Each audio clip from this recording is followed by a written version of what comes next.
सो गए 3-4 साल से रोबोटिक असिस्टेड नी प्लेसमेंट आया है, जिससे मैं कहूँगा काफ़ी फ़र्क पड़ा है जॉइंट रिप्लेसमेंट सर्जरीज़ में। क्या फ़र्क है दोनों में, लाइक जो नॉर्मल सर्जरीज़ हम लोग कर रहे थे और रोबोटिक में?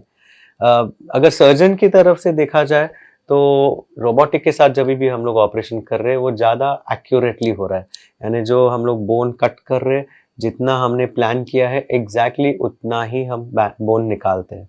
दूसरा, जब हम पहले ऑपरेशन करते थे हमें सॉफ्ट टिश्यू हैंडलिंग ज़्यादा करना पड़ता था या लिगामेंट रिलीज जो है वो ज़्यादा करना पड़ता था, जिससे पेशेंट्स को ज़्यादा दर्द होता था। जब भी हम लोग रोबोटिक करते हैं तो ये जो सॉफ्ट टिश्यू है उसे हमें कम हैंडल करना पड़ता है, सॉफ्ट टिश्यू रिलीज एकदम कम से कम करनी पड़ती है और उसकी वजह से पेशेंट्स को पेन काफ़ी कम रहता है रोबोटिक रिप्लेसमेंट के बाद, एंड वो एक्टिविटी लेवल फटाफट कर सकते थे।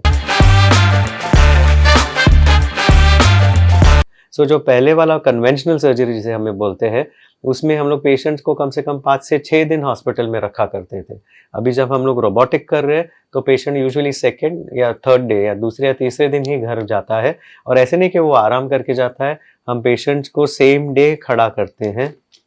नेक्स्ट डे वॉकर के साथ चला के अगर वो काफ़ी ठीक रहा, पेन सब ठीक रहा, तो हम उन्हें डिस्चार्ज भी दे सकते हैं।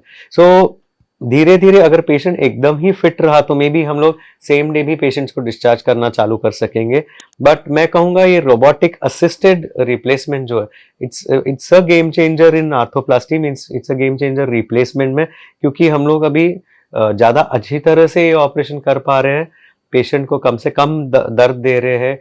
सर्जरी टाइम भी ज़्यादा नहीं बढ़ रहा और हॉस्पिटलाइजेशन उनका काफ़ी कम हो रहा है। ये सब वजह से पेशेंट्स को दर्द भी कम हो रहा है, ब्लड लॉस भी कम हो रहा है और वो घर भी जल्दी जा सकते हैं।